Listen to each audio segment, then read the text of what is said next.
जैन योग के 43rd session के अंदर आप सभी का स्वागत है।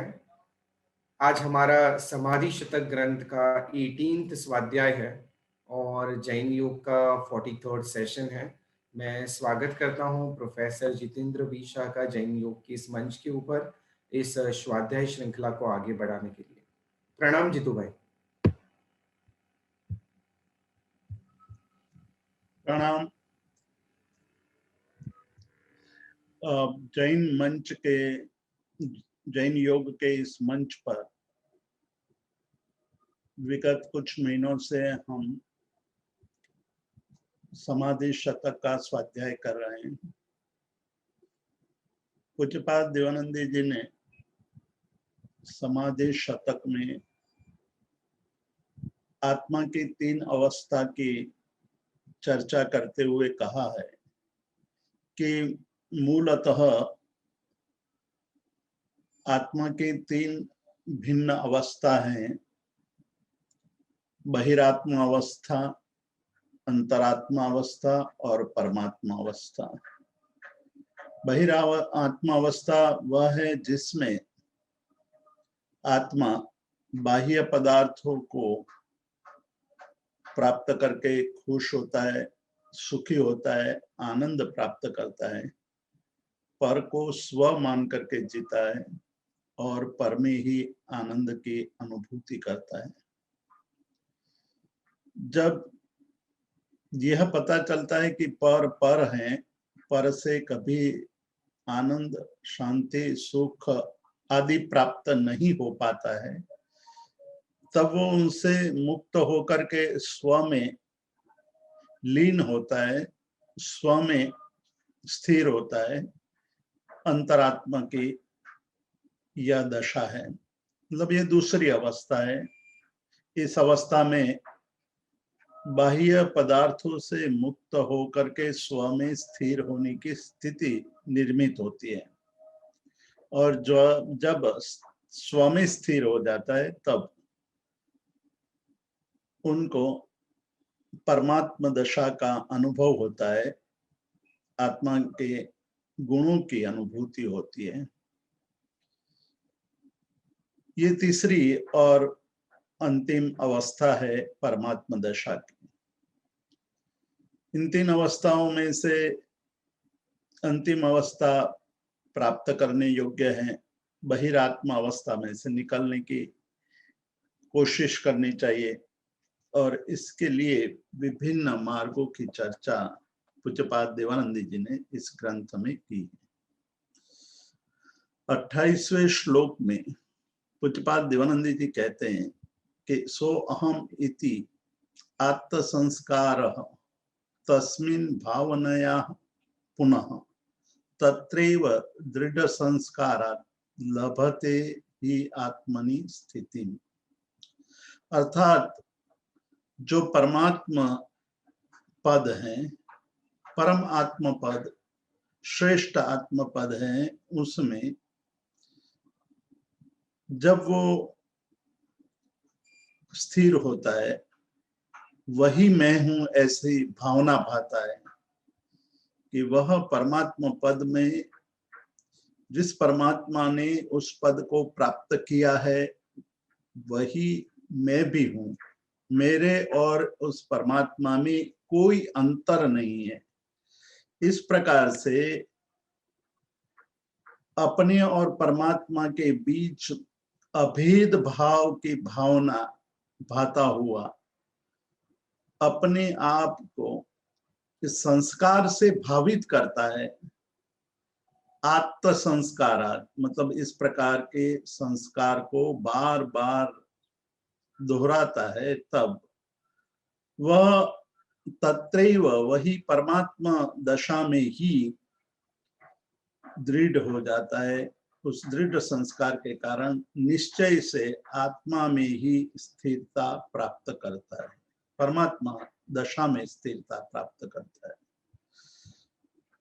यहाँ एक मार्ग दर्शाया, जिस मार्ग की चर्चा हमने पिछले सप्ताह प्रारंभ की थी कि किस प्रकार हम परमात्मा तत्व तक पहुंच सके, अपने आप में परमात्मा तत्व का अनुभव कर सके। सबसे पहली बात तो ये कही कि हम पर में से हट करके पर पदार्थों से मुक्त हो जाएं। ज्ञानियों ने अनुभव के आधार पर कुछ अलग मार्ग की भी चर्चा की है। उस मार्ग की चर्चा करते हुए कहा है कि ये मार्ग अत्यंत संकरा मार्ग है। उसमें प्रवेश करने के लिए आपको अकेले जाना होगा। आप कुछ लेकर के नहीं जा सकते हैं, आपको सब छोड़कर चलना होगा।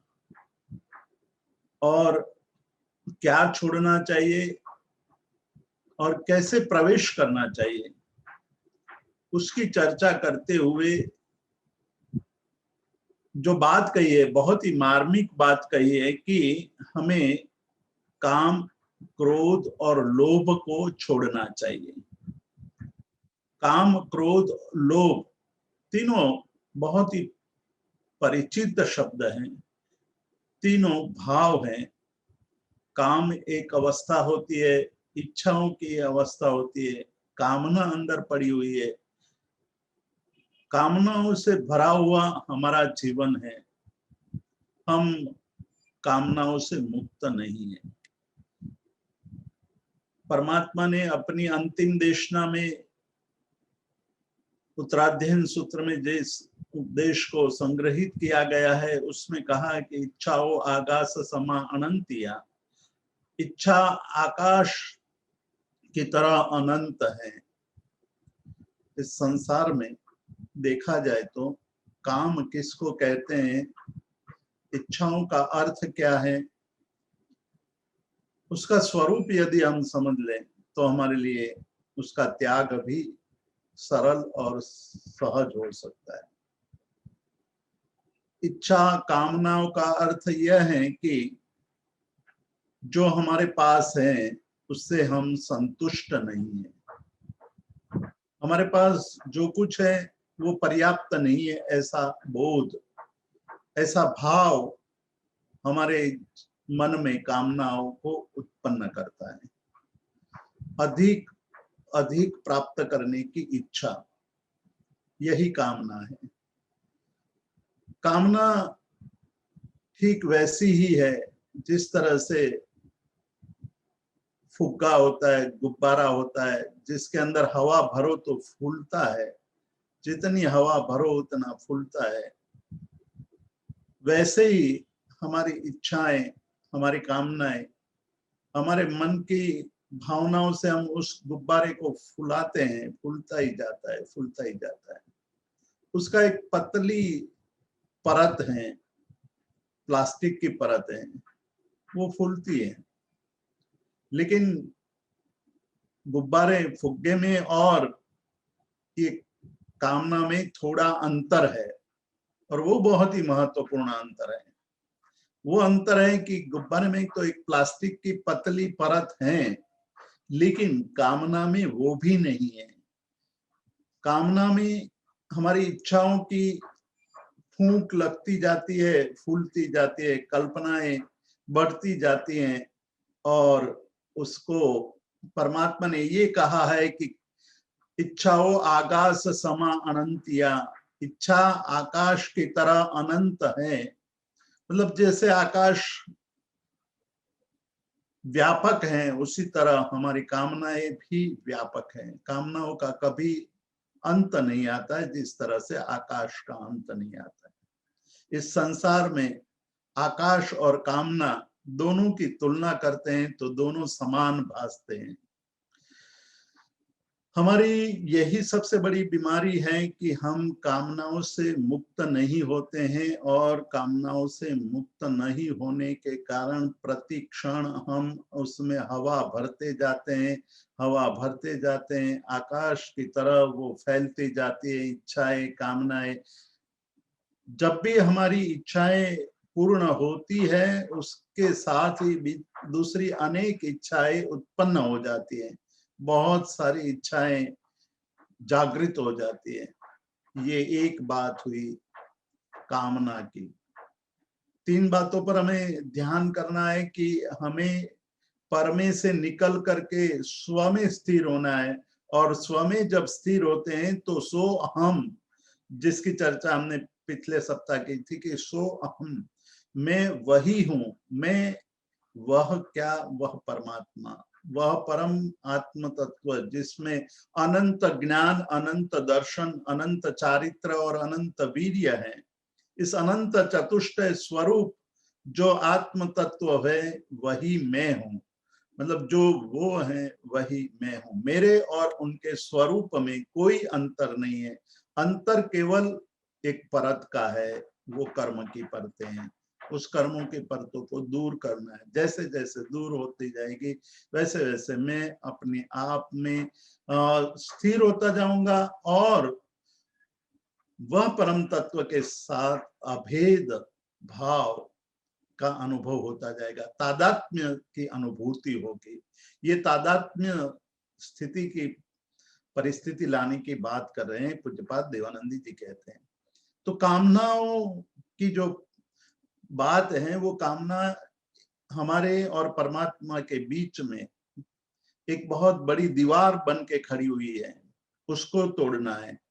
वो कभी शांत नहीं होती है, उसको शांत करने के लिए उसके स्वरूप को जानना पड़ता है। काम, क्रोध और लोभ, ये 3 तत्वों से मुक्ति पाने की बात कही। तीसरा तत्व है, दूसरे की बात बाद में करेंगे, तीसरा तत्व है लोभ। कामना भविष्य के तरफ मुख रखती है, मुझे ये मिले वो मिले, इस प्रकार से मन में जो इच्छाएं प्रादुर्भूत होती है वो सारी इच्छाएं भविष्य के लिए होती है, और कामना का मुख भविष्य की तरफ है, लोभ का मुख भूतकाल की तरफ है। जो मिला है उसको पकड़ करके रखना, उसको छोड़ना नहीं। मुझे जो मिला है वो नष्ट न हो जाए, वो चला न जाए, वो कोई छीन न ले, ये भावना लोभ की भावना है।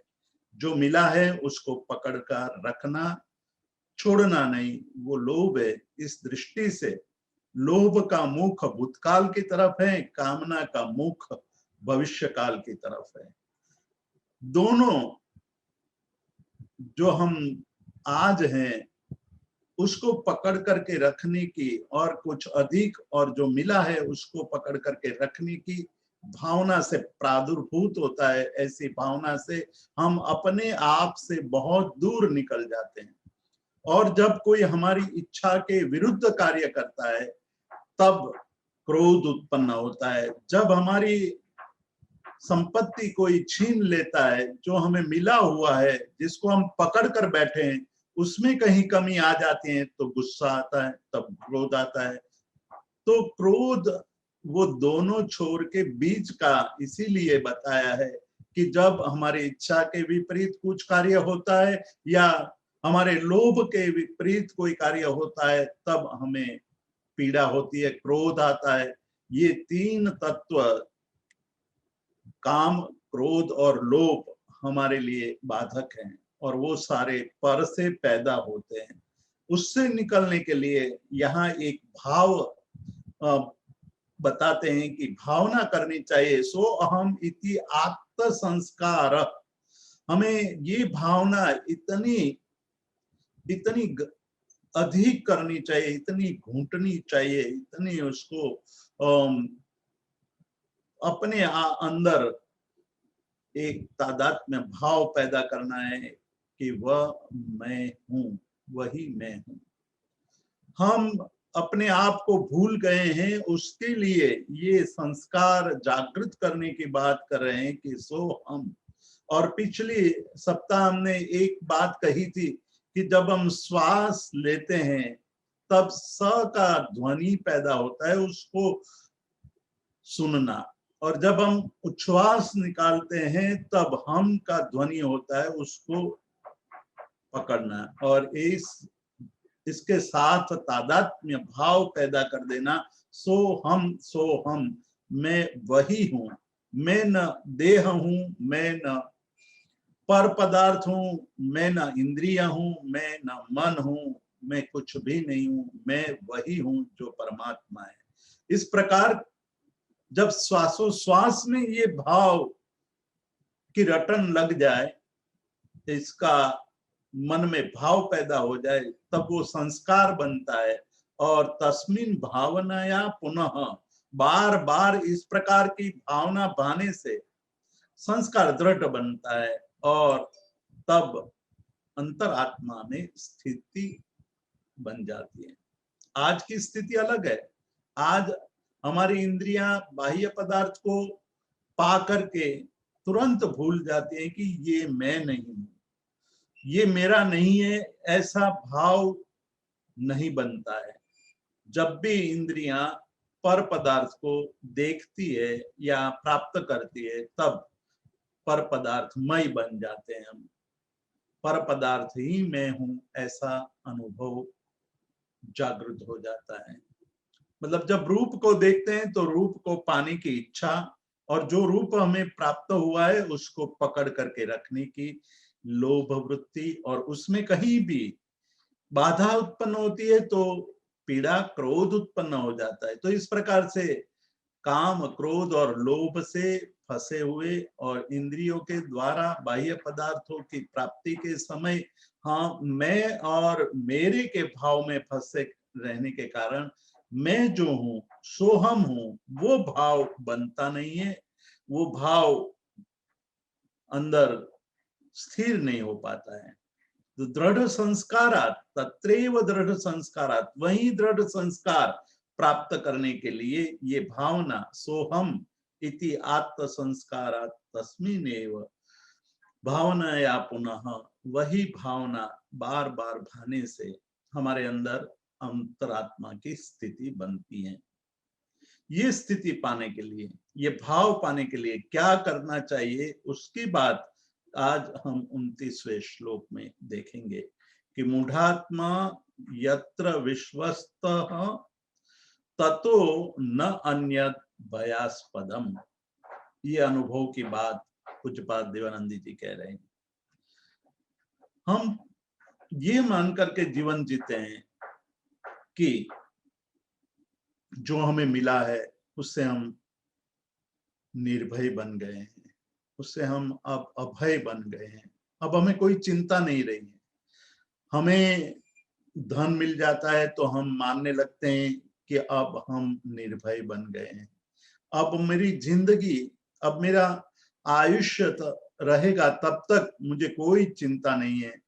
बीमारी आएगी तो मेरे पास पैसा है, इसलिए मैं उस बीमारी में भी अपने आप को बचा लूंगा। मुझे कोई कहीं घूमने की इच्छा हुई तो उसके लिए भी पैसा है, खाने पीने के पैसे हैं। इस प्रकार से ये मान करके चलता है कि जो मेरे पास है वो मेरे लिए पर्याप्त है, मैं उससे सुखी हूं। ये जो भावना है वो कैसी है, उसकी बात करते हुए पूज्यपाद देवानंद जी कहते हैं कि मूढ़ है, ये भावना तो मूढ़ात्मा की है, मतलब मूर्ख आत्मा की है। मूर्ख ये मानता है कि जो मुझे मिला है वो उससे मैं निर्भय बन चुका हूं। पर पदार्थ जो अपना नहीं है वो कभी भी हमें सुख नहीं दे सकता है, वो कभी भी हमें अभय का अनुभव नहीं करा सकता है। यदि यही चीजें, मतलब बाह्य पदार्थ अभय प्रदान करते हो, बाह्य पदार्थों से अभय की अनुभूति होती हो, तो कभी भी कोई तीर्थंकर संसार का त्याग कर करके निकलते नहीं। कोई महापुरुष संसार का त्याग करके जंगल में जाकर के आत्म साधना के लिए पुरुषार्थ करते ही नहीं, क्योंकि उनके पास सब कुछ था। संपत्ति थी, वैभव था, नौकर चाकर थे, अच्छा मकान था और घूमने फिरने के साधन थे, पद और प्रतिष्ठा भी थी। लेकिन उन्होंने देखा कि इससे जिस पर भरोसा करके मैं रह सकूं ऐसी ये चीज नहीं है, ये सारी संपत्ति मुझे अभय नहीं दिला सकती है। अंत में जाकर के देह तक पहुंचे और देह से भी देखा कि देह भी मेरे लिए अभय का स्थान नहीं बन सकता है। इसलिए कहा कि जो जो मूढ़ हैं, जिसके अंदर ज्ञान नहीं है, अज्ञान का अंधकार छाया हुआ है, मोह का अंधकार छाया हुआ है, वो इन सब बातों में अभय के भावना पाता है, अभय का बोध करता है, अभय मानता है कि मैं अब निर्भय हो गया हूं, अब मुझे किसी की जरूरत नहीं है। इसलिए कहते हैं कि मूढ़ात्मा यत्र विश्वस्तः, जहां वो विश्वस्त होकर के बैठा है, ततो न अन्यत भयास्पदम। कहते हैं कि वास्तव में देखा जाए तो इससे और कोई ज्यादा भयानक स्थान नहीं है। जिसको हम अभय मानते हैं वो तो भयानक है, भयास्पद है, भय देने वाले हैं। कौन से भय? संपत्ति है तो नष्ट हो जाने का भय पड़ा हुआ है, घर है तो घर कुछ समय के बाद वो छोटा न लगने लगता है, कुछ समय के बाद सारे घर में सारे पड़ी हुई सारी वस्तुएं, पदार्थ, संपत्ति हमें पुरानी लगने लगती है और दुखदायक बन जाने लगती है। जो चीज हमने सुख की अपेक्षा से इकट्ठी की थी, वही चीज हमें अब दुखदायक लगने लगती है, भयास्पद लगने लगती है। इसीलिए यहाँ कहते हैं कि मूढ़ात्मा यत्र विश्वस्तः ततो न अन्यत भयास्पदम, उससे अन्य कोई भय देने वाली बात है ही नहीं। यतो भीतः ततो न अन्यत अभय स्थानम आत्मा। और वो मूढ़ात्मा, सबसे बड़ी बात यहाँ कर रहे हैं कि वो मूढ़ात्मा की स्थिति, एक तो वो पहली गलती ये करता है कि जिससे निर्भयता मिलती नहीं है उसको अभय स्थान मान करके बैठा है, और जिसमें अभय स्थान मान कर बैठा है वो सारे तो भय के स्थान हैं, वो सारे भय देने वाले हैं। और जिससे वो डर रहा है, जिसकी उनको कभी भी अनुभूति नहीं है, वहां जाना नहीं चाहता है, वो स्थान निर्भयता का स्थान है, वो स्थान अभय है। सामान्य आदमी, मूढ़ात्मा ये मानता है कि अंदर जाकर के अपने अंदर एकाग्र होकर के गहराई में जाकर के खुद का परिचय प्राप्त करेंगे तो वहां क्या मिलेगा, अंदर क्या पड़ा हुआ है? अंदर कुछ भी नहीं है, और जो अंदर की बात करता है वो बेकार है। जब अंदर कुछ नहीं है तो मैं जाकर के सुख कैसे प्राप्त कर पाऊंगा?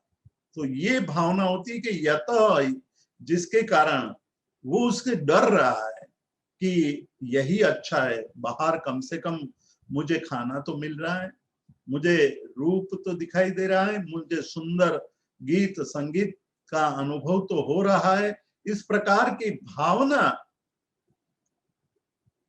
जो बाहर के पदार्थों में अभय का अनुभव करा रही है, वो खरे वास्तव में देखा जाए तो भय के स्थान है, और जिसमें निर्भयता पड़ी हुई है उससे वो डर रहा है। ये हमारा सामान्य अनुभव है। हमारा सामान्य अनुभव ये है कि जो हमारी अनुभूत दुख है उसका परिचय अधिक होने के कारण हम उसमें दुख नहीं मानते हैं, हम उससे आदी बन जाते हैं। हम उनके इतने आदी बन जाते हैं कि हमें ये लगता है कि ज्ञात दुख अच्छा है अज्ञात सुख से।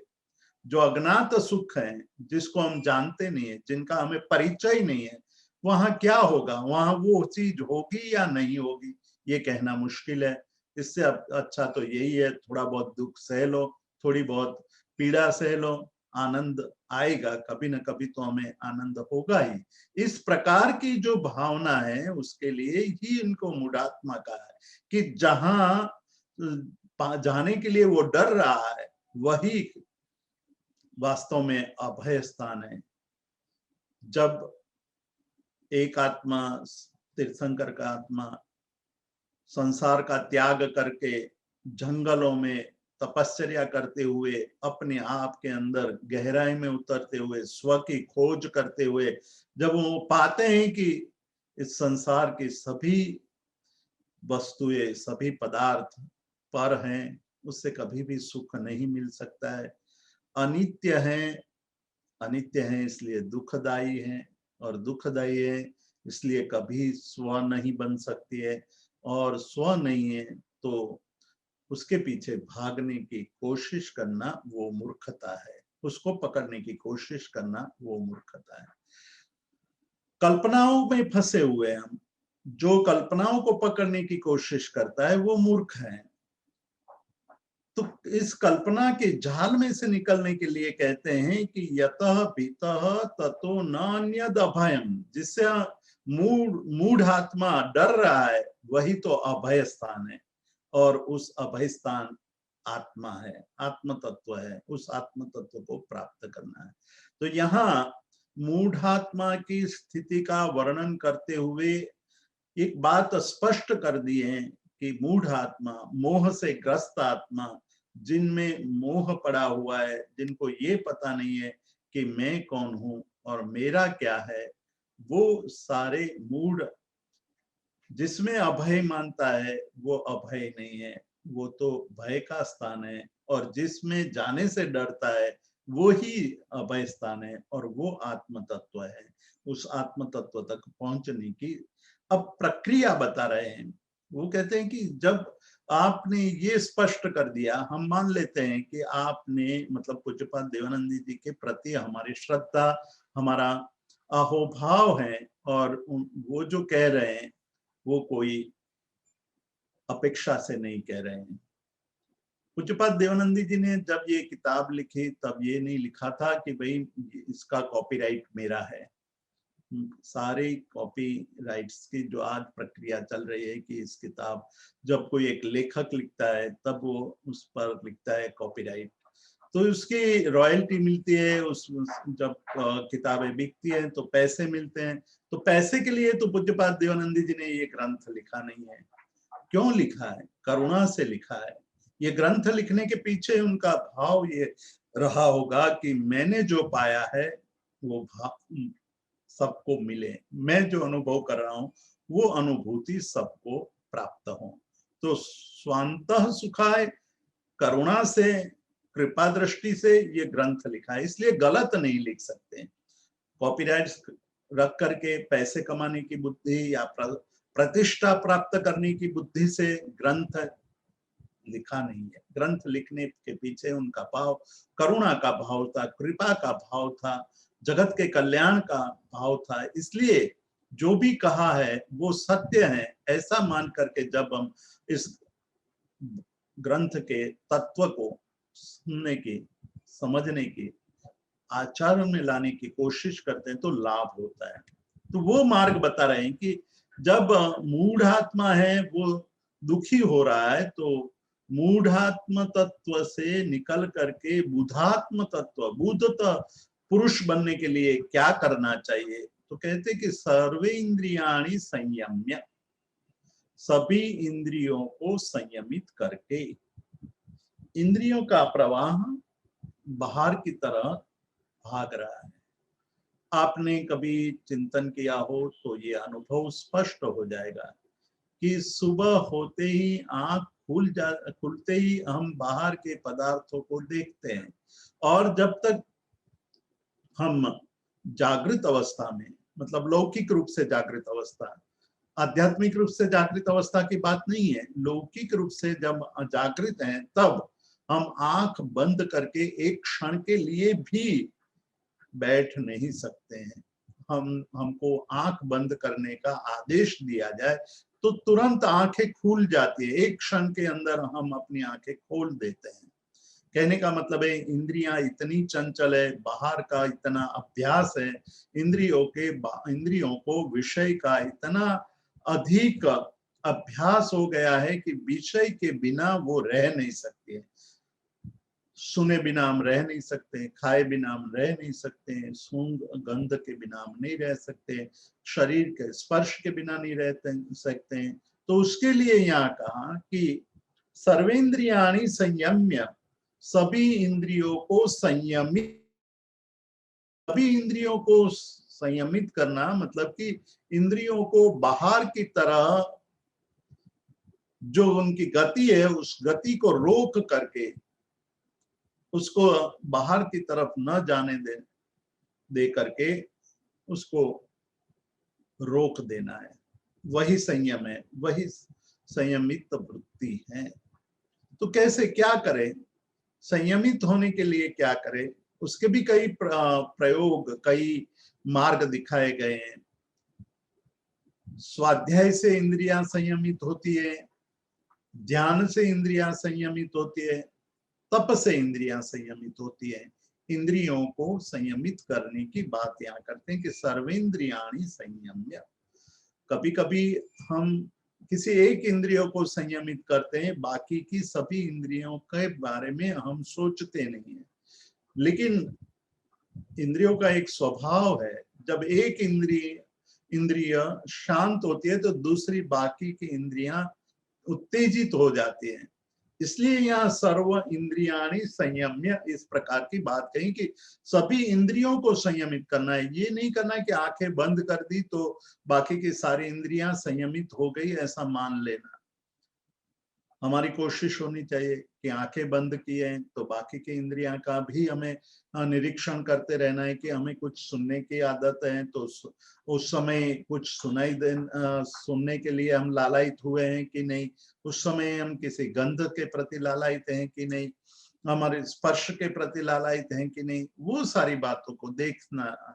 तो यहाँ तप करने से, स्वाध्याय करने से, ध्यान करने से, ये तीन मार्ग से तीन बात हैं कि जिसके द्वारा हम इंद्रियों को संयमित कर सकते हैं। सर्व इंद्रियों को संयमित करना है, सभी इंद्रियों को संयमित करके स्तिमितेन अंतरात्मना, मतलब स्तिमित मतलब मन को शांत करना है। जब इंद्रियां शांत हो जाती है तो मन को शांत करना थोड़ा सरल हो जाता है। अन्यथा जब इंद्रियां बाहर की तरफ भागती हैं तो मन उसको आधार बना देता है। मन के आधार पर इंद्रियां बाहर जाती है, बाहर के विषयों के संपर्क से मन के अंदर विचार उत्पन्न हो जाते हैं। मन पुनः पुनः उसको इंद्रियों को उत्तेजित करता है और इंद्रियां पुनः बाहर भागती है। बाहर भागी हुई इंद्रियां पुनः मन को विचार के लिए प्रेरित करती है, मन फिर पुनः विचार करता है। तो ये 60 गांठ है विषय, इंद्रिय और मन की। विषय, इंद्रिय, मन की कड़ी को हमें तोड़ना होगा, उनके 60 गांठ को तोड़ना होगा। तो सबसे पहले इंद्रियों को संयमित करने की बात कही कि इंद्रियों को संयमित करके स्तिमितेन अंतरात्मना, मन को शांत करना है, मन को स्थिर करना है, मन को कोई एक पदार्थ में जोड़ना है, किसी एक आलंबन में लेना है। किसके आलंबन में? आत्मा के आलंबन में। यत् क्षणम पश्यतो भाति तत्तत्वम परमात्मनः। अब यहाँ कहते हैं, ये ध्यान की बात है। इस जब हम तप, स्वाध्याय, ईश्वर प्रणिधान करते हैं, शौच, सत्य, ये सारा कार्य करते हैं तो धीरे धीरे धीरे हमारा मन भी शांत होने लगता है। स्तिमितेन अंतरात्मना मतलब मन स्थिर हो करके अपने अंदर के तरफ जब चलने लगता है तो तत्क्षणम पश्यतो भाति। जब बाहर भागता हुआ मन शांत होने लगता है तब क्या होता है, कैसी अनुभूति होती है, उसकी बात करते हैं।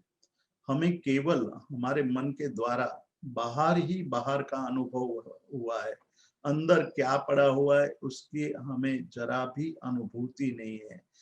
अंदर की अनुभूति जब होती है तब पता चलता है कि अंदर बहुत बड़ा खजाना पड़ा हुआ है, निधान पड़ा हुआ है, परम निधान है। वो परम निधान की बात करें कि यत् क्षणम पश्यतो भाति तत्तत्वम परमात्मनः। जब मन स्थिर हो जाता है, आत्मा में जब शांति, स्थिरता का अनुभव होने लगता है। तत्क्षण पश्यतः भाति, उसी क्षण परम तत्व के अनुभूति दर्शन होता है। तत्क्षण हमें एक ज्योति का दर्शन होता है। वह तत्तत्वम, वो ज्योति है, वो जो स्थिति है वह परमात्मा की स्थिति है, वह परमात्मा स्वरूप अवस्था है। भले ही वो क्षणिक अनुभूति है, भले ही क्षण के लिए ये अनुभूति होती है, लेकिन उस समय जो अनुभूति होती है उससे ये तो पता हमें चलता है कि कोई एक ऐसा तत्व है जो परम तत्व है, जो श्रेष्ठ तत्व है, और वो श्रेष्ठ तत्व हमें पाना है, बहुत लंबे समय तक उसमें स्थिर होना है। उसकी स्थिति के लिए बार बार हम अभ्यास करते रहेंगे। तो सर्वेंद्रियाणि संयम्य, या मार्ग बताया कि सभी इंद्रियों को संयमित करके मन को शांत करना है। मन को शांत करके अंदर जब हम स्थिर होते हैं तो तत्क्षण, उसी क्षण हमें परम तत्व की अनुभूति होती है। यह परमात्मा स एव अहम, जो परम तत्व की अनुभूति, जो परम तत्व का स्वरूप का दर्शन होता है, अंतर दर्शन होता है, वही मैं हूं। मतलब आज तक मैं क्या हूं वो बात हमें पता ही नहीं थी। हमने जब इस ग्रंथ का स्वाध्याय प्रारंभ किया तब पहला प्रश्न यही उठाया था। ये शाश्वत प्रश्न है, और वो शाश्वत प्रश्न कि मैं कौन हूं उसका जवाब प्राप्त करना। बार बार हमें अपने आप को पूछना है कि हम, मैं कौन हूं, मेरा स्वरूप क्या है, मैं जो देख रहा हूं मुझे वो मैं हूं, इंद्रिया में हूं, या क्या मैं क्या हूं।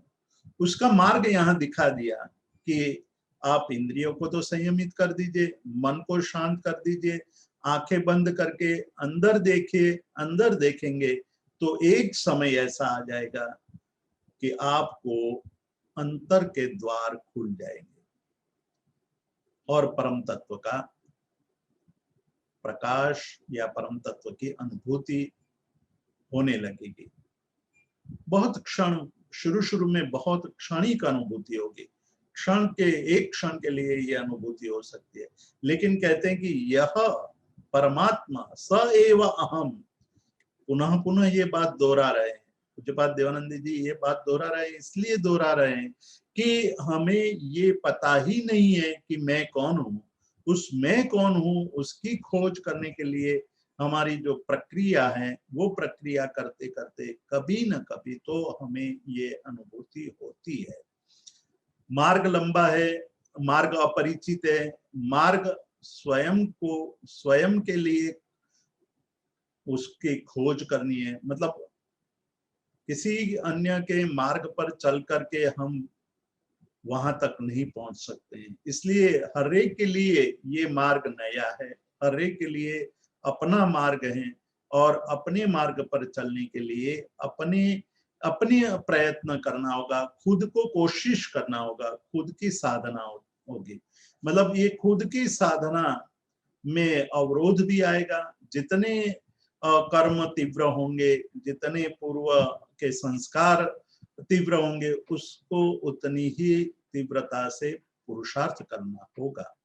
पुरुषार्थ करने के लिए उनको ये प्रयास तीव्रता से करना होगा। तो जब तीव्रता से प्रयास करेंगे तो उनकी गति, प्रगति तीव्र होगी।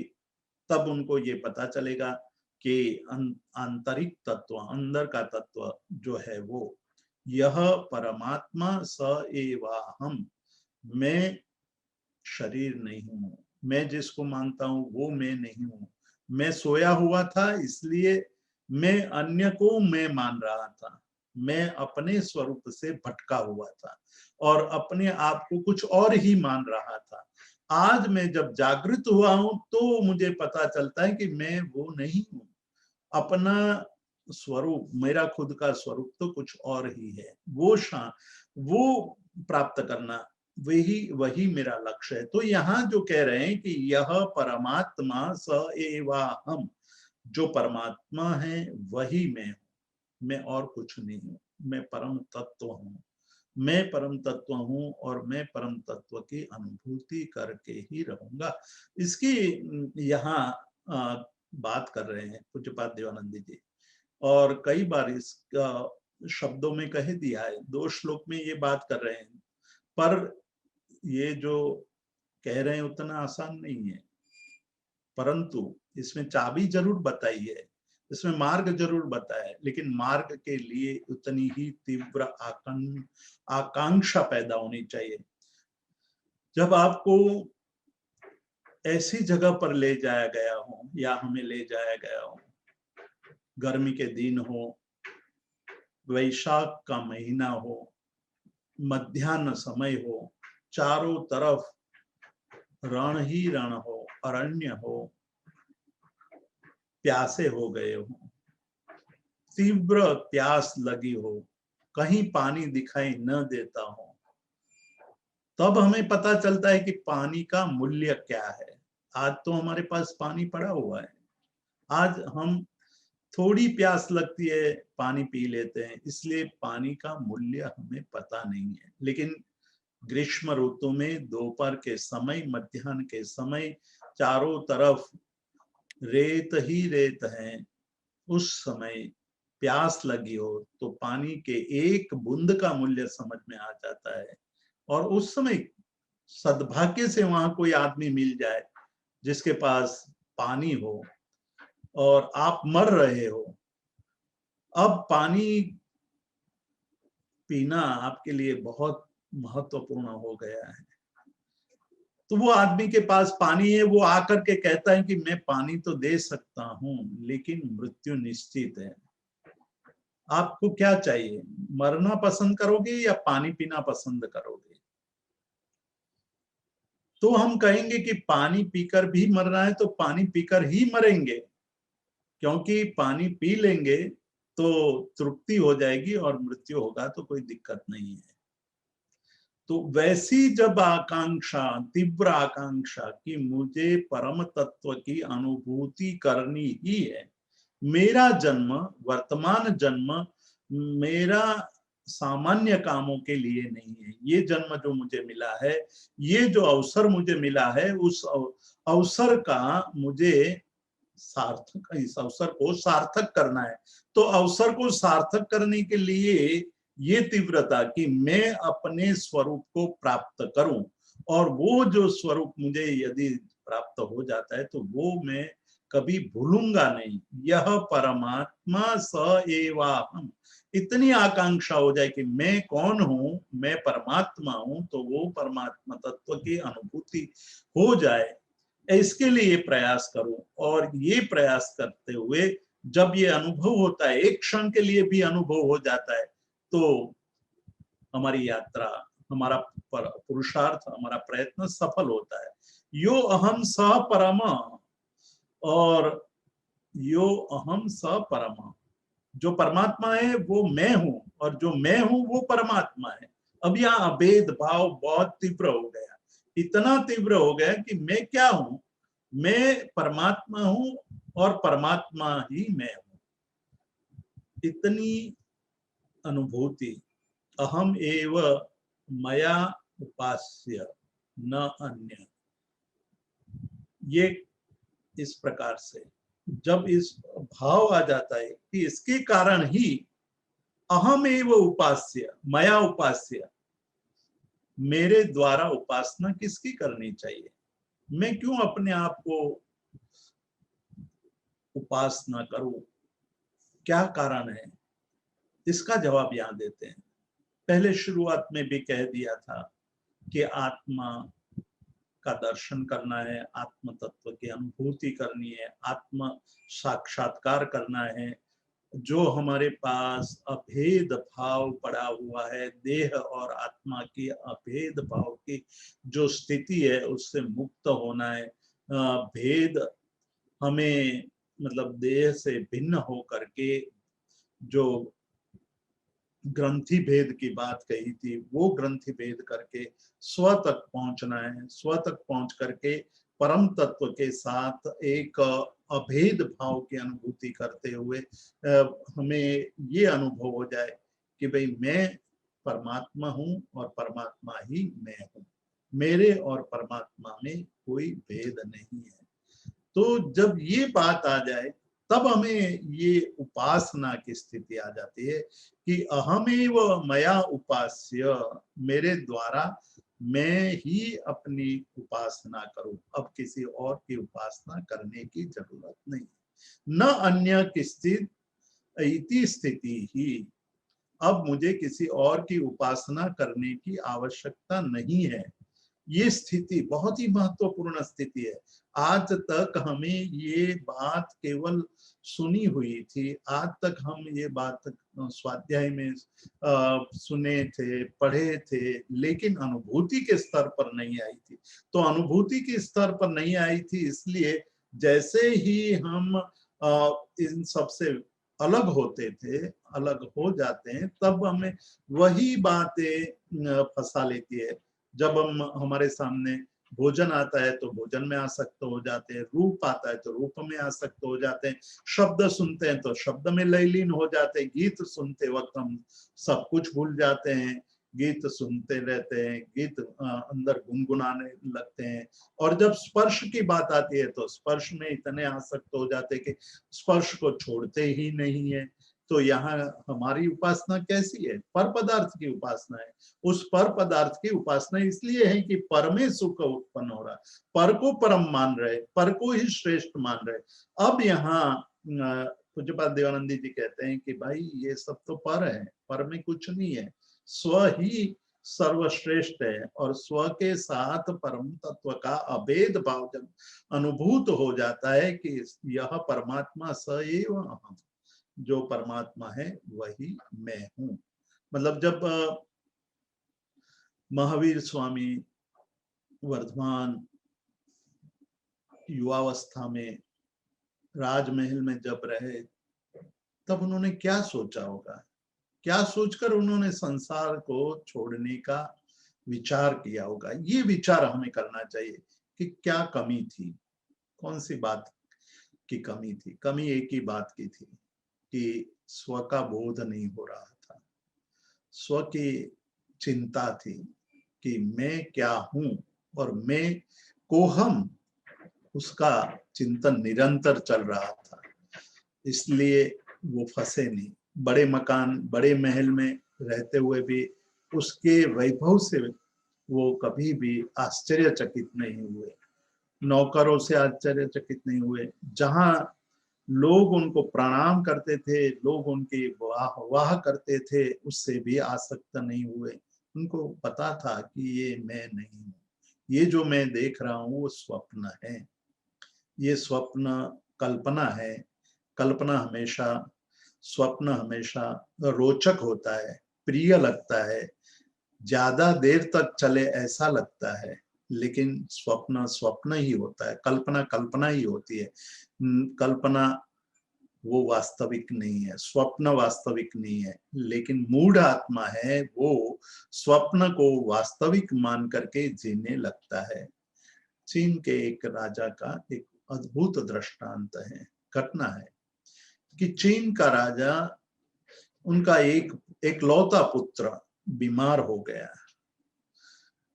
राजा ने बहुत भाव भाए थे, बहुत ही कल्पनाएं की थी कि ये पुत्र बड़ा हो जाएगा, मैं जब वृद्ध हो जाऊंगा मेरे पुत्र को राजगादी सौंप करके मैं आराम से मृत्यु के शरण में जाऊंगा, अब मुझे कोई चिंता नहीं है। लेकिन विधि का विचित्रता है, विधि हमेशा आदमी जो सोचता है उससे विपरीत ही चलती है। युवान पुत्र रोगी हो गया और बिस्तर पर पड़ा है, संपत्ति है, पैसे हैं, साम्राज्य है, और कोई चीज की कमी नहीं है, इसलिए किसी भी वैद्य को बुलाने में उनको कोई विचार करने की आवश्यकता ही नहीं थी। बहुत वैद्यों को, बड़े बड़े वैद्यों को बुलाया, लेकिन पुत्र का रोग शांत नहीं हुआ, ऊपर से स्थिति बिगड़ती ही गई, मृत्यु के कगार पर आ गया। और उस वक्त राजा उनके पास बैठा है, चिंतित है कि मैंने सोचा क्या था और क्या हो गया। और कई दिनों से पुत्र के पास उनके आरोग्य की कामना करता हुआ चिंता में सो नहीं पाया था। इधर पुत्र मृत्यु की क्षण में पहुंच गया है, कभी भी मृत्यु हो सकती है, ऐसी स्थिति थी। राजा उसके बगल में बैठा हुआ उसके आरोग्य की कामना करता हुआ, उसी समय उनको नींद आ गई। नींद में उन्होंने देखा कि उनका पुत्र है, बहुत बड़ा पराक्रमी है, शौर्यशील है और बहुत ही बुद्धिमान भी है। वो राजा बनता है, राजा खुश हो जाता है और ये मानता है कि मैंने अपने जीवन के सारे कर्तव्य को पूर्ण कर लिया, खुश होता है। उसी समय उसका स्वप्न टूटता है और इधर उसका पुत्र मरता है। सब लोग रो रहे हैं। राजकुमार की मृत्यु हुई है। पूरे राजमहल में गमगीनी छा गई है। राजा खुश होता है। लोग पूछते क्यों खुश हो रहा? तो कि मैं एक साथ दो स्वप्न देख रहा था, एक जगते हुए स्वप्न देख रहा था, एक सोते हुए स्वप्न देख रहा था। मुझे अभी पता चला कि ये सब स्वप्न है और स्वप्न मेरा टूटा, इसलिए खुश हो रहा हूँ। मतलब कि हम जो आज जी रहे हैं वो सपने में जी रहे हैं। इस स्वप्न को तोड़ने की बात कर रहे हैं यहाँ, कि मूढ़ात्मा है हमारी जो दशा है, वो मूढ़ात्मा की दशा है, बुधात्मा की दशा नहीं है। बोध नहीं है, बुध नहीं बने। सुन रहे हैं, सुनते रहे, बहुत साल तक सुनते रहते हैं, आनंद आता है, क्योंकि अब और कोई काम करने का रहा नहीं, इसलिए सुनने में आनंद आता है कि भाई स्वाध्याय कर लिया, सुन लिया, आनंद आता है, बहुत अच्छा बोलते हैं, बहुत अच्छी बातें होती है तो आनंद आता है। लेकिन तत्क्षण, मतलब इससे विपरीत, इससे जब हम अलग हो जाते हैं, तत्क्षण हमारा फिर वो स्वप्न चालू हो जाता है कि ये बनाना, वो बनाना, ये पहनना है, वो पहनना है, आज तो वहां जाना है, वहां पार्टी है, वहां केक कटेगी, वहां ये कटेगा या वो कटेगा। ये हमारा जीवन उसी में फंस जाता है। इसलिए यह परमात्मा स एवा हम भाव पैदा नहीं होता है। यही चिंता थी वर्तमान को। वो सोच रहे थे कि ये तो फंसाने वाली चीज है, मैं कौन हूँ वो मुझे प्राप्त करना है। और वो प्राप्त करने के लिए वो निकल पड़े थे। 12.5 साल तक एकांत में शांत होकर के, आंखें बंद करके, कायोत्सर्ग ध्यान में खड़े खड़े यही चिंतन करते रहे। और तब उनको ये भाव दृढ़ हुआ कि यह परमात्मा स एवाहम, अहम यो अहम स परमः, जो मैं हूं वो परम तत्व है और जो परम तत्व है वही मैं हूं। मेरे और उनमें कोई अंतर नहीं है। इसीलिए मेरे द्वारा किसकी उपासना करनी चाहिए? मेरे द्वारा मेरी ही उपासना करनी चाहिए, न अन्य। मुझे किसी और की उपासना करने की आवश्यकता है ही नहीं। मैं आज तक दूसरे की उपासना करते हुए क्या प्राप्त कर पाया? क्या पाया मैंने? आपने बहुत सारी चीजों की उपासना की। देह की उपासना की तो देह ने और कुछ नहीं किया, देह ने आपको रोग ही रोग दिया। आपने मनुष्यों की उपासना की, अन्य लोगों की उपासना की, आपको दुख ही दुख मिला है। आपको क्या मिला है कि मेरी, क्योंकि मूढ़ता होने के कारण, मेरी मूढ़ता के कारण मुझे पर में सुख पाने की कामना से उसी को उपास्य मान करके उपासना उन्हीं की करता रहा, और वो उपासना मुझे कभी सुख नहीं दे पाई है। तो अभी भी मैं नहीं जगूंगा तो आने वाले कई भवों तक मैं घूमता ही रहूंगा, तब भी मैं जगूंगा नहीं। इसलिए यहाँ पूज्यपाद देवानंद जी कहते हैं, बहुत मार्मिक बात कर रहे हैं, अहम एव मया उपास्य, मुझे ही मेरी उपासना करनी चाहिए, मेरे द्वारा मेरी उपासना, मैं अपने आप को खोजूं, मैं ही अपने आप के अंदर चला जाऊं, और किसी अन्य की उपासना करने की आवश्यकता नहीं है। व्यवहार के लिए कुछ करना पड़ता है तो व्यवहार के रूप में करना चाहिए, लेकिन उस समय भी आंतरिक स्थिति जागृत रहनी चाहिए। इसके लिए मैं कई बार कहता हूँ कि जिस प्रकार से स्वयंवर लगता है, पुराने काल की बात है, पुराने जमाने में जब स्वयंवर लगता था तो स्वयंवर में राधा वेद की एक क्रिया होती थी। राजकन्या जब अपने आप में बहुत ही गर्विष्ठ होती थी तो गर्विष्ठ होने के कारण कोई ऐसे राजकुमार की कांक्षा करती थी कि वो राजकुमार अपने आप में चतुर भी हो, एकाग्र भी हो, कुशल भी हो, शौर्यशाली भी हो, और इन सब से ऊपर उनके अंदर एक भाव भी बना हो। ऐसा पूर्ण पुरुष चाहिए वो राजकुमारी को। ऐसे पूर्ण पुरुष की प्राप्ति के लिए एक प्रयोग किया जाता था और एक परीक्षा की जाती थी। उस परीक्षा में पास होने वाला, उत्तीर्ण होने वाले को वो वरण करती थी, उनके साथ शादी होती थी।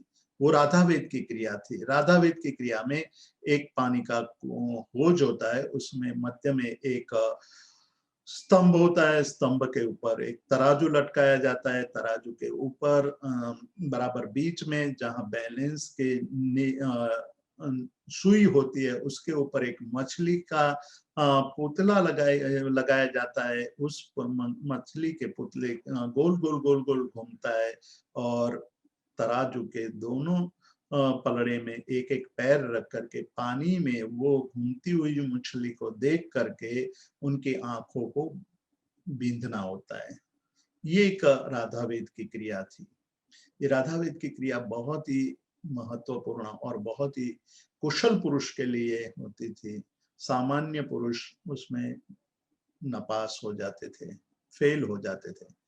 कोई ही पुरुष उसको प्राप्त कर लेता। दो पलड़े में एक एक पैर रखने का मतलब है राग और द्वेष से मुक्त होकर के अपने आप को समता में स्थिर करना। नीचे देखना मतलब नम्र बनना। जल में मछली का प्रतिबिंब देखना मतलब अपने आप में अपनी आत्मा का प्रतिबिंब देखना।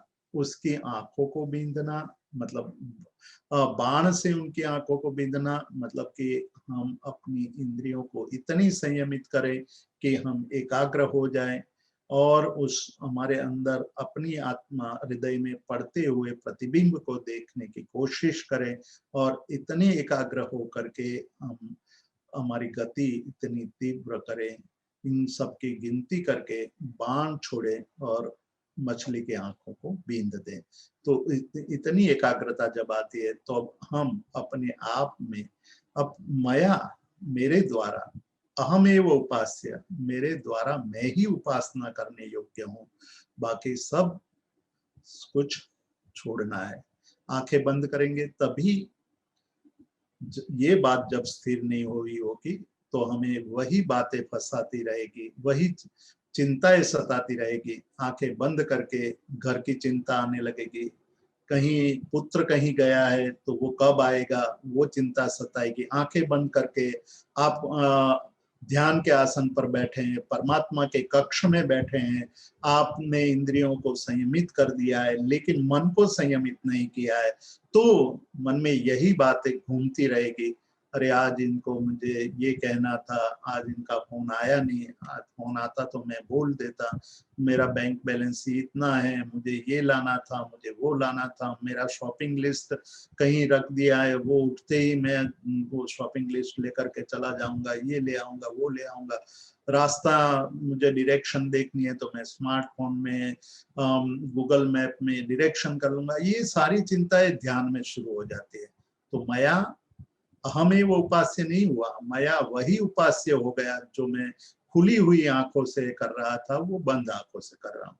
तो यहाँ जब तक हमें अपनी आत्मा का महात्म्य समझ में नहीं आएगा, मतलब मैं ही परमात्मा हूँ, मैं ही वही हूँ और वही परमात्मा मैं हूँ, ये का तादात्म्य भाव अंदर पैदा नहीं होगा, तब न किंचित इति मतलब कोई भी मेरे लिए उपास्य नहीं है, केवल मैं ही उपास्य हूँ, वो भाव पैदा होगा। और मैं ही उपास्य हूँ वो बात जब दृढ़ से, बहुत दृढ़ता से एकाग्र हो जाएगी, स्थिर हो जाएगी, तब हमारे लिए परम तत्व की अनुभूति दूर नहीं होगी।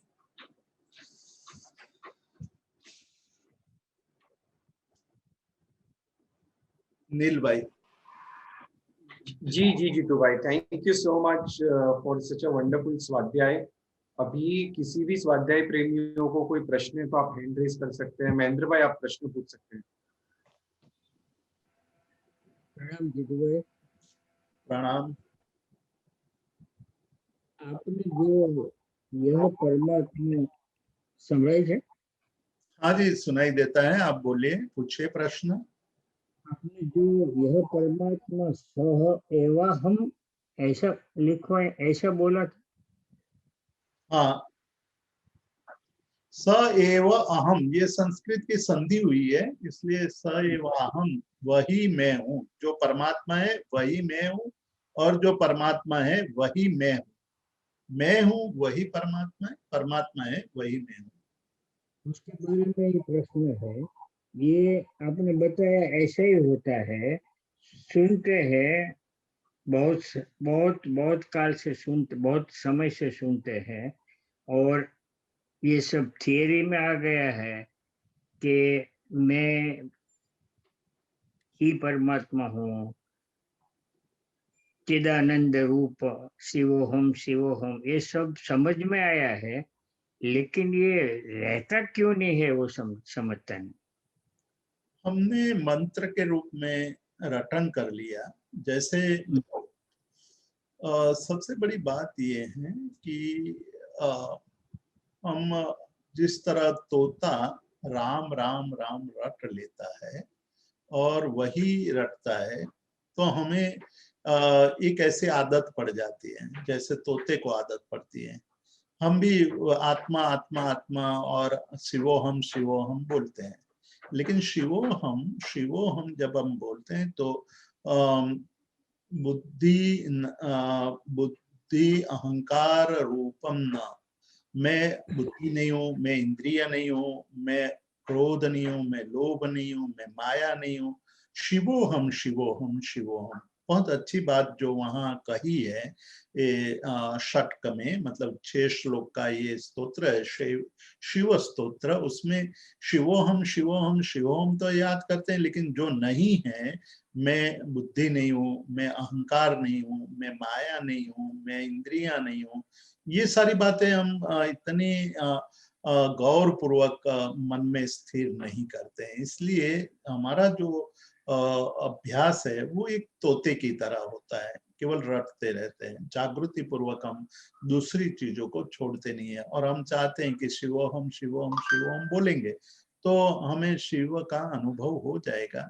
ये इतना सस्ता नहीं है, इतना आसान भी नहीं है। यदि इतना आसान होता तो आज पूरा संसार एक अलग प्रकार से जीता होता।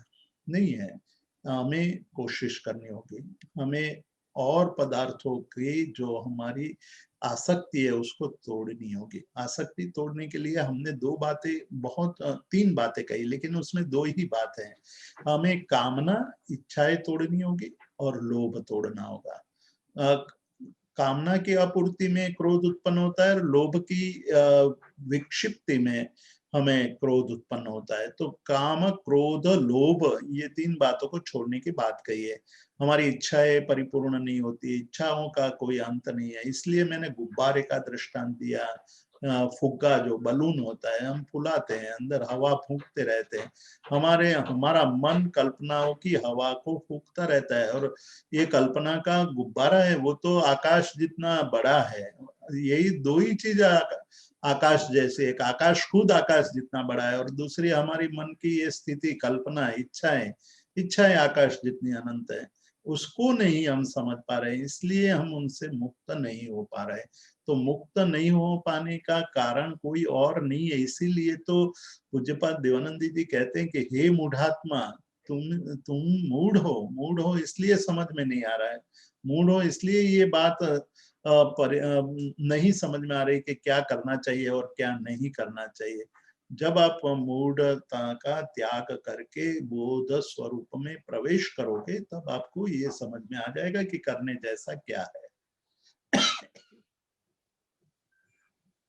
और आपने ये तीन बात, ये कामना, लोभ और क्रोध को भूत, भविष्य और वर्तमान से समन्वय किया, वो आप संक्षिप्त में समझाएंगे? वो काल के साथ कैसे समन्वय किया? हमारी जो इच्छाएं हैं वो भविष्योन्मुखी है, मतलब फ्यूचर की तरफ हमारी इच्छाएं दौड़ती हैं।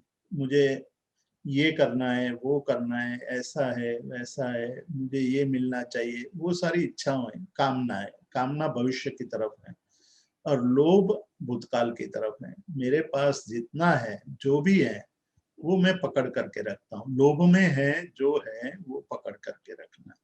लोभ का एक स्वरूप है कि जो मिला है उसको छोड़ना नहीं है, वो भी लोभ है, और बढ़ाना भी लोभ है, लेकिन जो है उसको पकड़ के रखना भी लोभ है। दान एक अलग बात है, दान लोभ से विपरीत है। जो आप देते हैं तो त्याग करते हैं, छूटता है, तो उससे विपरीत है। यहाँ पकड़ करके रखते हैं, लोभ है वो। तो लोभ में पकड़ कर रखना, तो पकड़ कर क्या रखते हैं? जो भूतकाल है उसको, जो हमें मिला है, जो हमने प्राप्त कर लिया है, जो हमने पास्ट में जो प्राप्त किया आज है हमारे पास, उसको हमने पकड़ा हुआ है और वो पकड़े हैं, इसको छोड़ना नहीं चाहते हैं, तो वो लोभ है। उन दोनों में जब कहीं तकलीफ पैदा होती है तो क्रोध उत्पन्न होता है। तो क्रोध, लोभ, काम, क्रोध, लोभ, ये तीन हमारे साधना के अवरोधक परिबल हैं, उसको छोड़ना चाहिए। हर्षिदा बहन को एक प्रश्न है, आप आज्ञा करोगे? हाँ जय, बोलिए, पूछिए प्रश्न। प्रणाम। તમે મને વાત કરી કે અંદર રહેવાનું, પણ ઘણી વખત અંદર રહેવા જતા હોઈએ તો વિચારો ઘણી વાર આવી જાય છે બીજા બધા, તો એ કેવી રીતે અંદર વધારે રહેવા એવું કરું? अभी तो अभ्यासी दशा है, अभ्यास की दशा में ये सारे प्रश्न उठते रहेंगे, इसलिए अभ्यास बढ़ाना है। अभ्यास की दशा में आपको इसीलिए बताया गया कि क्षण, एकाध क्षण के लिए, बहुत ज्यादा हमें ये अनुभव नहीं होता है कि मैं परमात्मा हूँ। ऐसा अनुभव बहुत लंबे समय तक नहीं बनता है। लंबे समय तक तो तब बनेगा जब समाधि में हम चले जाएंगे, और अभी समाधि की स्थिति निर्मित नहीं हुई है। अभ्यास दशा है, अभ्यास दशा में बार बार मन बाहर भागेगा और उसको बार बार पकड़ करके ले आना पड़ेगा, बार बार हमें स्मरण दिलाना पड़ेगा, और इसके लिए संकल्प एक बहुत बड़ा साधन है। जब आप संकल्प करके बैठते हैं, तो संकल्प के लिए हमने एक बात शुरू की थी, हालांकि आज मैं वो बात नहीं बता पाया, प्रारंभ ही किया है, अगली बार मैं बताऊंगा। फिर थोड़ी बात मैं आज इसको स्पष्टता कर दूंगा कि जब हमें पानी की प्यास लगती है तब हमें पानी का पता चलता है, उनका मूल्य का पता चलता है। तो जब तक हमें इतनी प्यास पैदा नहीं होगी कि मुझे अपने आप को पाना है, और अपने आप को पाने की इतनी तीव्र आकांक्षा, तीव्र उत्कंठा पैदा नहीं होती, तब तक हम वहां तक पहुंच नहीं पाएंगे। तो तीव्र उत्कंठा प्राप्त करने के लिए स्वयं में ऐसी स्थिति निर्मित करना है, खुद। अब जैसे आज हम सांस ले रहे हैं, तो सांस ले रहे हैं तो सांस का मूल्य ही हमें पता नहीं है। हम सांस ले रहे हैं, छोड़ रहे हैं, ले रहे हैं, छोड़ रहे हैं। लेकिन जब हमें कोई हमारा नाक बंद कर दे, मुंह बंद कर दे, हम सांस ले ही नहीं पाए, तब सांस का मूल्य पता चलता है कि सांस कितना महत्वपूर्ण है। वही जीवन है, वही आधार है, और तब हमें पता चलता है कि सांस मिले तो अच्छा है। और उस समय हम हमारे रोम रोम से सांस की कामना करते हैं कि हमारा एक एक रोम पुकारता है कि मुझे सांस मिले, मुझे सांस मिले, मुझे ऑक्सीजन मिले, मुझे प्राण मिल जाए। एक रोम रोम से ये पुकार उठती है, और जब पुकार उठती है उस समय जो आप संकल्प करेंगे, ऐसी स्थिति में जो संकल्प करते हैं वो संकल्प हमेशा पूर्ण होता है। उस संकल्प को पूर्ण होने में कभी देरी नहीं लगती है। तो इतनी तीव्र आकांक्षा अभी नहीं पैदा हुई है, वो पैदा करनी है, संकल्प से पैदा करनी है कि मुझे अपने अंदर जो परम तत्व है उसका अनुभव करना ही है। वो जो परम तत्व है वही मैं हूँ। सोहम की बात बार बार कही कि सोहम, मैं वही हूँ, मैं जो हूँ वो नहीं हूँ, जो आज मानता हूँ वो मैं नहीं हूँ। मैं वही हूँ जो परमात्मा तत्व है, और उसको पाने का यही अवसर है, और इस अवसर को मुझे गंवाना नहीं है। इतनी तीव्र आकांक्षा पैदा होगी तब परम तत्व के अनुभूति होगी, और वो भी क्षणिक होगी, वो बहुत तीव्र नहीं होगी। परंतु अभ्यास दशा में हमेशा मन भागता रहेगा, बहुत भागेगा। भागने दो, चिंता मत करो, लेकिन आपका संकल्प और आपका लक्ष्य दोनों आपके स्मृति में रहना चाहिए। स्मृति में रहेगा तो धीरे धीरे विचार कम होते जाएंगे, भागेगा नहीं मन। बहुत कोशिश करने पर जब भागेगा तो उनको आराम से पकड़ करके ले आओ। ऐसे बार बार होता रहेगा, पर अभ्यास करते हुए उसकी भी स्थिति नॉर्मल हो जाएगी। पूछ सकते हैं। प्रणाम अंकल। हाँ जी प्रणाम अंकल। एक आपने जो एक वर्ड्स यूज किया तादात्म्य, उसका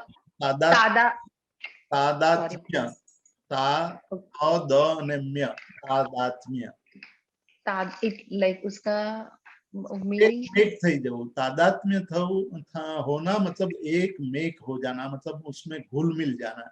जैसे आप पानी में रंग डालते हैं तो रंग पानी में इतना घुल मिल जाता है कि पानी, हम कहते हैं लाल पानी, पानी लाल नहीं है, पानी में लाल रंग घुल मिल गया, इसलिए हम बोलते हैं लाल पानी। इस तरह से हमारे मन के अंदर परम तत्व का इतना तादात्म्य हो जाए कि हम और परम तत्व भिन्न नहीं है, मैं ही वो हूँ।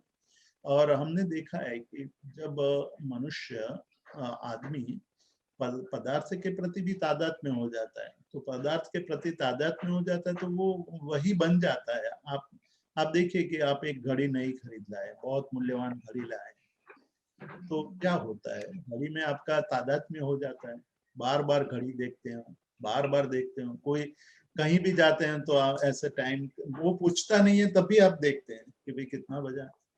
तो आप वो दिखाना चाहते हैं कि मैं नई घड़ी लाई हूँ, मैं मूल्यवान घड़ी लाई हूँ। तो घड़ी के साथ इतना तादात्म्य हो गया है कि उसी को, इसी कपड़े की बात है, कपड़े नए कपड़े पहने हैं तो हम ये दिखाना चाहते हैं कि देखो मेरे कपड़े कैसे हैं, मेरे ये चीज कैसी है, वो उसके साथ एक मेक हो जाते हैं, वो तादात्म्य भाव है। लेकिन आज तक हमारा परम तत्व के साथ तादात्म्य नहीं हुआ है, कभी भी नहीं हुआ है। इसलिए परम तत्व के साथ क्या, एक तो पहला परम तत्व का स्वरूप नहीं जानते, दूसरा परम तत्व क्या है, उस कैसे वहां पहुंच सकते हैं उसकी प्रक्रिया की पता नहीं है, और तीसरा उसमें अपार शक्ति, अपार आनंद पड़ा हुआ है, वो भी नहीं जानते। इसलिए मैंने ये कहा था कि अज्ञात दुख में भी हमें सुख का मोह के कारण आनंद आता है, क्योंकि हम मानते हैं कि ये भले ही दुख है लेकिन पता तो है कि दुख है, और जो नहीं जानते हैं सुख है या नहीं है वो तो हमें पता ही नहीं है, इसलिए उसके लिए क्यों प्रयत्न करें। ये मूर्खता है हमारी, और ये मूर्खता के कारण हम परम तत्व के साथ एकात्म भाव, तादात्म्य भाव जोड़ नहीं पाते हैं, और जोड़ नहीं पाते इसलिए समय व्यतीत हो रहा है। ओके ओके ओके अंकल, और एक शॉर्ट में थोड़ा सा समझा सकते हो फिर से कि इंद्रियों को संयमी रखना? इंद्रियों को संयमित रखने का अर्थ ये है कि हम जो हमारी जो इंद्रियां हैं उसको विषय के प्रति जो हमारा हो रहा है, इंद्रियां दौड़ रही है, विषय के प्रति दौड़ रही है। मतलब हम हर चीज देखते हैं तो नई चीज देखते हैं। आज आप देखिए कि टीवी में और स्मार्टफोन में जो एडवर्टाइजमेंट आता है, एक बात आप देखिए कि एक अपने स्मार्टफोन में एक आध चीज का आप ऑर्डर कीजिए और दूसरे दिन आपको आज का जो आर्टिफिशियल इंटेलिजेंस का जो विकास हुआ है उससे क्या होता है कि हर रोज आपके फोन में वो चीज आज दिखाई देगी कि आपको ये चाहिए। ये आपने शूज के लिए, मान लो आपने शूज के लिए एक बार पूछा और आपने खरीद लिया, आपकी बात तो समाप्त हो गई, लेकिन आपको उत्तेजित करता रहता है ये जो इंटेलिजेंस। तो हमारा मन वहीं दौड़ता रहता है, वो देखते हैं इसलिए दौड़ता है। तो संयमित करने का मतलब है कि भाई हमें चाहिए ही नहीं, हमें भले ही आए जितनी भी चीजें हमारे सामने आए, लेकिन मेरे काम के है ही नहीं। अब वो मैंने सब कुछ त्याग दिया है, वो मुझे परेशान करने के लिए ये सब बातें कर रहे हैं, तो मुझे तो अब परेशान होना नहीं है। तो इंद्रियों को संयमित करने का मतलब है, ये केवल मैंने आंख की बात कही, इसी तरह स्वाद की, इसी तरह रूप शब्द की, उसी तरह स्पर्श की, वो बातें जब हम संयमित करेंगे तो हमारा मन जो है वो उसकी कांक्षा नहीं करेगा, अपेक्षा नहीं रखेगा। मतलब कंट्रोल करना कह सकते हैं, राइट? संयम मतलब कंट्रोल ही है, पर ओके सम्यक कंट्रोल। संयम का अर्थ है सम्यक रूप से, मतलब मीनिंगफुल करना, संयम कंट्रोल करना। Okay okay, thank you thank you. Pradeep भाई आप प्रश्न पूछ सकते हैं। प्रणाम जीतू भाई। हाँ जी प्रणाम। बहुत अच्छा स्वाध्याय, जिंदगी में पिवटल बन सकता है। तो दो प्रश्न थे मेरे, एक तो आज कई श्लोक नंबर किए आपने, और बड़ा प्रश्न वो है कि इसकी जो ट्रांसक्रिप्ट, फुल ट्रांसक्रिप्ट बन सके तो हम लोग वारंवार उसका अभ्यास त्वरा से कर सकते हैं। तो रिक्वेस्ट है कि इसकी फुल ट्रांसक्रिप्ट कैसे बनाए। आज 28, 29, 30, 31 4 श्लोक लिए हैं आज। फिर से कहिए। 28, 29, 30 एंड 31। ओके, आभार। और ट्रांसक्रिप्ट की बात जो आप कह रहे हैं वो हम नील भाई को कह सकते हैं, उसको जल्द से जल्दी से करवा सकें। यस यस, सो प्रदीप भाई हम ट्रांसक्रिप्ट प्रिपेयर कर ही रहे हैं। अगर आप एप्लीकेशन में जाके देखो तो वहाँ सब लेक्चर्स की ट्रांसक्रिप्ट अपलोडेड है। कुछ 40 लेक्चर तक की हमारी सभी ट्रांसक्रिप्ट अपलोडेड है। वो तो आप नील भाई, वो ट्रांसक्रिप्ट है, वो बहुत समरी रूप है, उसमें बहुत सारा मिस होता है। वो नॉर्मली काफी है, मगर आज का जो स्वाध्याय है वो इतना पिवटल है कि एक एक शब्द फिर से पढ़ना जरूरी है। उसमें कुछ मिस करने जैसा है। जी प्रदीप भाई, हम इसके ऊपर एक्चुअली तो जीतू भाई के हर एक लेक्चर में कुछ भी मिस करने जैसा नहीं है, and I agree with that. Yes yes yes, so हम कोशिश करेंगे कि मैक्सिमम करके जो फुल ट्रांसक्रिप्ट बना सको तो बहुत अच्छा है। श्योर श्योर प्रदीप भाई, विल डू दैट। आभार। Thank you. हाँ जैन भाई आप प्रश्न पूछ सकते हैं। प्रणाम जीतू भाई, प्रणाम जीतू भाई। મહેન્દ્રભાઈ જે ક્વેશ્ચન કર્યો હતો કે શિવોહમની સામે તમે જે હું બુદ્ધિ નથી, અહંકાર નથી વગેરેનું આપણે બી રટણ કરવું જોઈએ, તો એનો એક બીજા એક વિચારણા કે જે કહીએ ને કે વિધેયાત્મક સ્વરૂપની સાથે નિષેધાત્મક સ્વરૂપ, એટલે કે સપોઝ આપણે જે મોક્ષનું રટણ કરીએ છીએ તો એની સામે પહેલા સંસારની અસરતાનું બી રટણ હોવું જોઈએ, એનું સ્વરૂપનું ભાન હોવું જોઈએ, તો તમને પરફેક્ટ મોક્ષનું સ્વરૂપનું ભાન થાય. નહીં તો મોક્ષનું રટણ કરતા કરતા સંસારની અસરતા વચ્ચે આવવાની જ છે.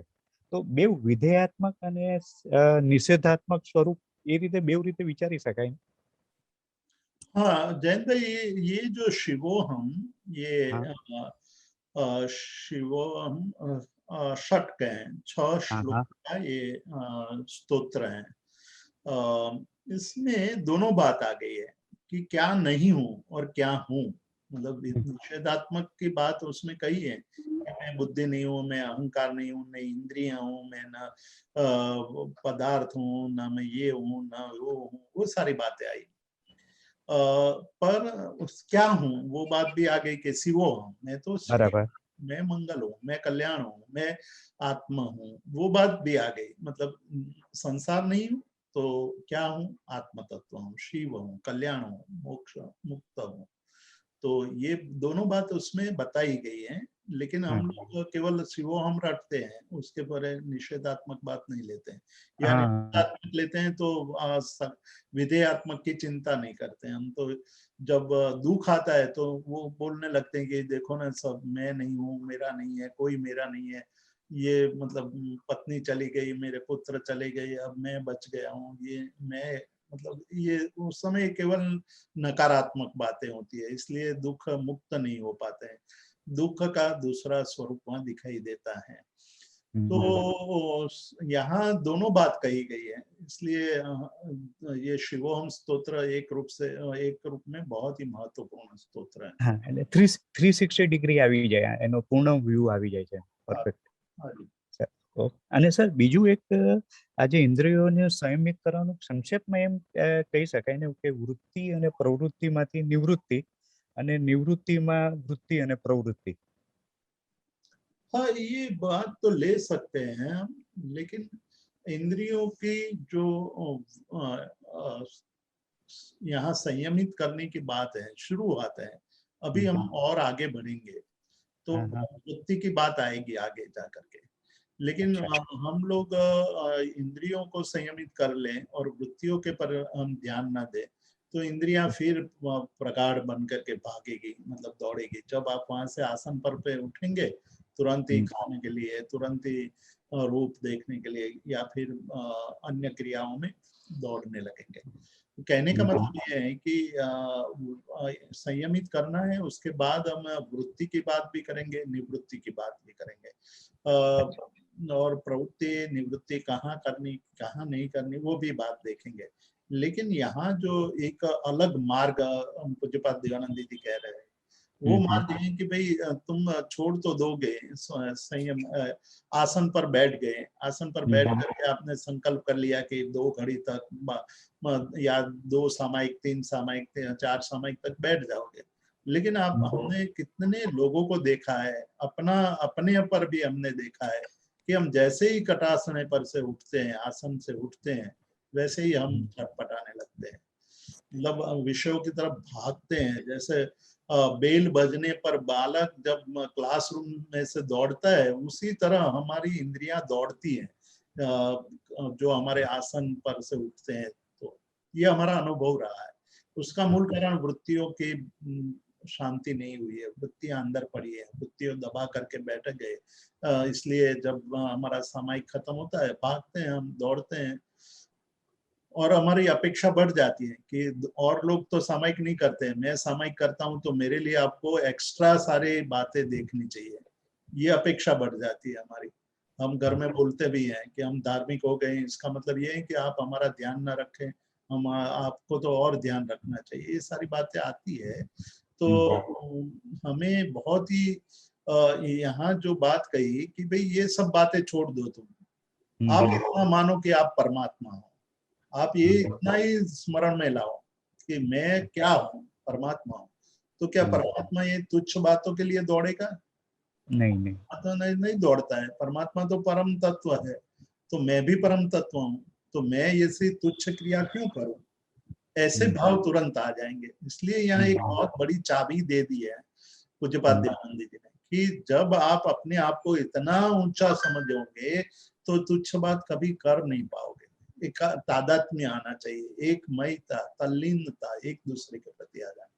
जब आप स्वयं अपने आप को शक्तिशाली समझने लगते हैं, स्वयं अपने आप को सामर्थ्यशाली समझने लगते हैं, तो सारी क्रिया बदल जाती है। हमारे जीवन में हमने कई बार ये अनुभव किया है।